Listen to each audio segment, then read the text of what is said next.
What happens when a respected television host tries to have a normal conversation with his guest, only to watch everything spiral completely out of control? It only took 38 seconds for Jasmine Crockett to destroy her own reputation and get herself kicked off one of the most watched talk shows in America. This is the story of how one guest managed to turn what should have been a simple interview into television chaos. Bill Maher had been hosting his show for decades. He knew how to handle difficult guests. He knew how to keep conversations flowing. But nothing could have prepared him for what Jasmine Crockett was about to unleash. The lights were bright in the studio that night. The audience was settled in their seats, ready for another episode of thoughtful discussion and maybe a few laughs. Bill sat behind his desk, looking professional, as always, in his dark suit. His notes were organized. His questions were prepared. Everything seemed normal. Jasmine walked onto the set with confidence. She smiled and waved at the audience. She shook hands with Bill and took her seat across from him. The cameras rolled. The show began. "Welcome back, everyone," Bill said to the camera, his voice warm and inviting. "Tonight I have with me Jasmine Crockett, who has been making headlines recently for her work in politics.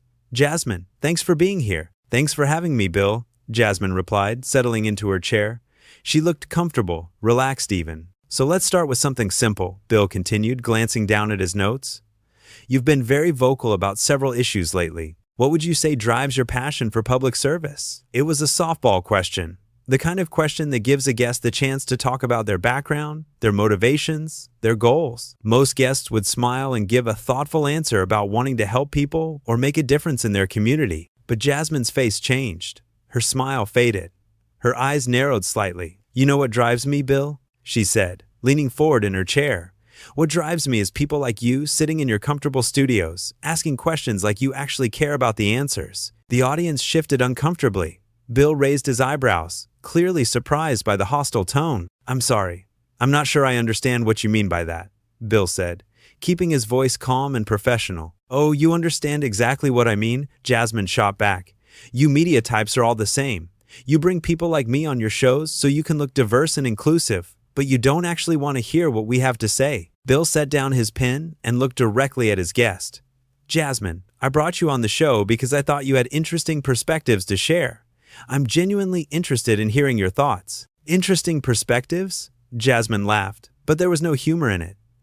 "That's rich, coming from someone who has built his entire career on mocking people who look like me." The tension in the studio was becoming thick. Members of the audience exchanged glances. The camera operators continued filming, but you could sense their discomfort behind the cameras. "I think there might be some misunderstanding here," Bill said, his voice still steady. "I've never mocked anyone based on their appearance or background. I try to treat all my guests with respect." "Respect?" Jasmine's voice was getting louder. "You call this respect? Bringing me on here to be your token guest so you can check off your diversity box?" Bill took a deep breath. He had dealt with difficult interviews before, but this was escalating quickly beyond anything he had experienced. "Jasmine, I think we may have gotten off on the wrong foot here," he said. "Why don't we start over? Tell me about the issues that matter most to you." But Jasmine was not interested in starting over. She was just getting warmed up. "The issues that matter most to me?" she said, her voice dripping with sarcasm. "How about the issue of hosts like you pretending to care about real problems while you sit in your ivory tower making jokes about everything?" "I do care about real problems," Bill replied, a slight edge creeping into his voice for the first time. "That's why I do this show. That's why I bring on guests from all different backgrounds to discuss important topics." "Important topics?" Jasmine stood up from her chair suddenly, catching everyone off guard. "You think this is important? You think sitting here in your fancy studio talking about politics like it's some kind of game is important?" The audience was completely silent now. Bill remained seated, but his posture had changed. He was clearly trying to maintain control of the situation. "Jasmine, please sit down," he said calmly. "Let's have a conversation like adults." "Like adults?" Jasmine's voice was reaching a fever pitch. "You want to talk like adults? Then let's talk about how you and people like you have been part of the problem for years." Bill finally stood up as well, but his movements were measured and controlled. "I'm going to ask you one more time to please sit down and let's discuss this calmly," he said. "This is my show, and I'm trying to have a respectful conversation with you." "Your show?" Jasmine laughed again, that same bitter laugh from before. "This is exactly what I'm talking about. Your show, your rules, your way of doing things. Well, maybe I don't want to play by your rules anymore." The situation was spiraling completely out of control. Bill looked toward his producers off camera, clearly seeking guidance on how to handle what was becoming an impossible situation. Jasmine, I understand you may have strong feelings about certain topics, Bill said, making one last attempt to salvage the interview. But we need to be able to discuss things in a civil manner. Civil manner? Jasmine's eyes flashed with anger. You want to talk about civility while you sit there in your position of privilege, judging everyone else? I'm not judging anyone, Bill replied, his patience clearly wearing thin. I'm trying to have a discussion. A discussion? Jasmine moved closer to Bill's desk. This isn't a discussion. This is you trying to control the narrative like you always do. The security team was now visible at the edges of the camera frame, ready to step in if necessary. Bill noticed them and held up a hand, signaling them to wait. Jasmine, I need you to calm down, he said firmly. We can disagree about things, but we need to do it respectfully. But respectful disagreement was clearly not what Jasmine had in mind. She was about to cross a line that would end her television appearance forever. You know what your problem is, Bill? Jasmine said, her voice now filled with venom. You think you're so much better than everyone else because you have this little platform. But you're nothing but a washed-up comedian who got lucky. The words hit the studio like a slap. Even the camera operator seemed to flinch. Bill's face went pale, but he maintained his composure. That was uncalled for, he said quietly. I've been nothing but respectful to you since you walked onto this stage. Respectful? Jasmine threw her head back and laughed loudly. You call this respect? You call bringing me on here to be your dancing monkey respectful? I brought you on to discuss important issues, Bill replied, his voice getting firmer. Issues that you said you cared about, but instead of having that conversation, you've chosen to attack me personally. Attack you? Jasmine's eyes widened in mock surprise. Oh, poor Bill. Did I hurt your little feelings? Are you going to cry about it? The audience was completely stunned. Some people had their mouths hanging open. Others were looking around nervously, wondering if they should leave. Jasmine, I'm going to give you one last chance to sit down and have a civilized discussion, Bill said, his patience finally reaching its breaking point. Otherwise, I'm going to have to ask you to leave. Ask me to leave? Jasmine laughed even louder this time. You can't handle the truth, so you want to kick me out? That's typical. That's exactly what I expected from someone like you. Someone like me? Bill repeated, his eyebrows raising. What exactly do you mean by that? You know exactly what I mean, Jasmine said, pointing her finger directly at him. You privileged, out of touch, fake liberals who think you can solve all the world's problems from behind your desk. Bill took a step back, clearly trying to process what was happening. I have never claimed to solve all the world's problems, he said. I'm just trying to have conversations about them. That's what this show is for. Conversations? Jasmine's voice reached a new level of intensity. You mean lectures? You mean you talking down to people while pretending to be on their side? I don't talk down to anyone, Bill said, his own voice rising for the first time. I treat my guests as equals, and I expect the same in return. Equals? Jasmine moved even closer to his desk. You think we're equals? You think someone like you could ever understand what someone like me goes through? I don't claim to understand everyone's experiences, Bill replied. That's why I have guests on the show. To learn from different perspectives. Learn? Jasmine's laugh had become almost maniacal. The only thing you want to learn is how to look good for your audience. You don't care about real people or real problems. Bill looked directly into the camera and then back at Jasmine. I care deeply about real problems, he said. But I can't have a productive conversation with someone who refuses to engage in good faith. Good faith? Jasmine slammed her hand down on his desk, causing everyone in the studio to jump. You want to talk about good faith? How about we talk about how you built your career making fun of people who can't fight back? That's not true, Bill said firmly. I've always punched up, never down. I go after powerful people who deserve criticism. Powerful people? Jasmine's voice was getting shrill. You go after anyone who gets you ratings. You don't care who you hurt as long as people keep watching. The tension in the room was so thick you could cut it with a knife. Security had moved closer, though they were trying to stay out of camera view. Jasmine, you're making accusations that simply aren't true, Bill said. And you're doing it in front of a live audience who came here to see a thoughtful discussion. Thoughtful discussion? Jasmine turned toward the audience. Is this what you call thoughtful? Him sitting there acting like he's better than everyone else? Several audience members looked uncomfortable. Some were whispering to each other. Others were checking their phones, probably posting about what they were witnessing. The audience came here to see a civil conversation, Bill said, not to watch someone have a public meltdown. Those words seemed to push Jasmine over the edge completely. A public meltdown? She screamed. You think this is a meltdown? This is me telling the truth for once on your fake show. This is my show, Bill said, his voice now carrying real authority.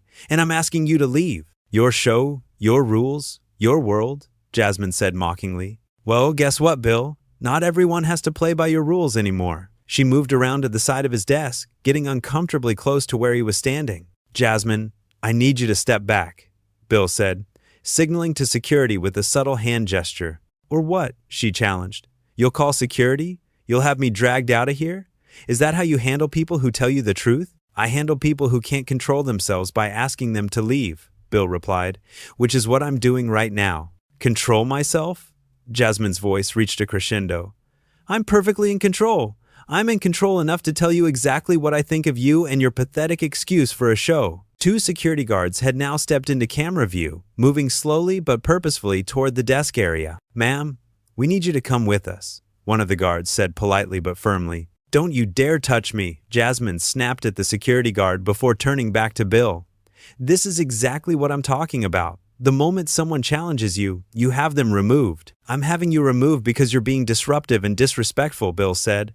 Not because you're challenging me. Disruptive? Jasmine's laugh had become almost hysterical. The truth is disruptive to people like you, isn't it? The security guards moved closer, but they were clearly trying to handle the situation as gently as possible. Ma'am, please come with us voluntarily, the first guard said again. Jasmine looked around the studio wildly, as if she was just now realizing where she was and what was happening. But instead of calming down, she seemed to get more agitated. You think you can silence me? Jasmine shouted, backing away from the security guards but moving closer to the audience. You think you can just make me disappear because I'm telling the truth about what kind of person you really are? Bill remained behind his desk, watching the situation unfold with a mixture of concern and disbelief. Nobody is trying to silence you, he said, his voice steady despite the chaos. You're welcome to share your opinions, but you need to do it respectfully, and you need to stay in your designated area. Respectfully? Jasmine spun around to face him again. I'll show you the same respect you've shown to every guest who's ever disagreed with you, which is none. The audience was now visibly uncomfortable. Some people had started to get up from their seats, clearly wanting to leave. Others were filming with their phones, capturing every moment of the breakdown. Ma'am, we really need you to come with us now, the second security guard said, taking another step forward. Don't you come near me, Jasmine warned, pointing at both guards. I know my rights. I know you can't just drag me out of here for speaking my mind. We can remove you for disrupting the show and refusing to follow basic safety protocols, the first guard replied calmly. Please don't make this harder than it needs to be. Jasmine looked around the studio wildly, as if searching for an escape route or an ally. Finding neither, she turned back to Bill with pure fury in her eyes. This is what you do, isn't it? She said, her voice now hoarse from all the shouting. When someone calls you out on your garbage, you have them removed. When someone won't play your little game, you silence them. I'm not silencing anyone, Bill said, moving slightly away from his desk. You're silencing yourself with this behavior. You had a platform here tonight to share your message, and instead, you chose to attack me personally. Attack you? Jasmine's voice cracked with emotion. I'm telling the truth about you. I'm telling the truth about this whole fake setup you've created here. She gestured wildly at the studio around her. This whole thing is a lie, she continued. The lights, the cameras, the audience, the fake conversations. It's all designed to make you look good and make your guests look foolish. That's simply not true, Bill said firmly. I've had thousands of guests on this show over the years. Most of them have been treated with respect and have had productive conversations. Productive for who? Jasmine demanded. Productive for your ratings? Productive for your ego? Because they certainly haven't been productive for the people whose lives you make jokes about. The security guards exchanged glances and moved a little closer. It was clear they were preparing to physically escort her out if necessary. Ma'am, this is your final warning, the first guard said. Please come with us voluntarily or we will have to remove you. Remove me then, Jasmine said defiantly. Show everyone what happens when someone dares to tell Bill Maher the truth about himself. Bill stepped forward slightly, making one last attempt to defuse the situation. Jasmine, you still have time to salvage this, he said. You can sit down. We can finish this interview professionally. And you can make your points in a way that people will actually listen to. Salvage this? Jasmine laughed bitterly. The only thing that needs salvaging is your reputation after people see how you treat guests who don't bow down to you. I treat guests the way they treat me, Bill replied. You came on here hostile from the very first question. I've been trying to have a civil conversation this entire time. Civil conversation? Jasmine's voice reached a new pitch. There's nothing civil about this setup. There's nothing civil about bringing people on here just so you can make them look bad. She pointed accusingly at him again. You're a fraud, Bill Maher, she declared loudly. You're a fake liberal who pretends to care about progress while you tear down anyone who actually tries to make real change. The audience gasped. Even for a show known for controversial moments, this was unprecedented territory. That's enough, Bill said, his voice carrying real authority for the first time all evening. Security, please escort Miss Crockett out of the building. You can't handle the truth, can you? Jasmine shouted as the guards approached her. You can't handle someone who won't play your little game. Ma'am, we need you to come with us right now, the first guard said, reaching out to gently but firmly guide her toward the exit. Get your hands off me, Jasmine yelled, pulling away from the guard. I'll leave, but I'm not going quietly. She turned toward the camera one last time. Remember this moment, she said, speaking directly to the viewers at home. Remember what happens when someone tries to tell the truth on Bill Maher's show. They get silenced. They get removed. They get treated like criminals. You're being removed for being disruptive, Bill called after her. Not for your opinions. My opinions? Jasmine laughed as the guards began to escort her toward the exit. My opinions are too real for your fake show. As she was led away, she continued shouting, This is what fake progressive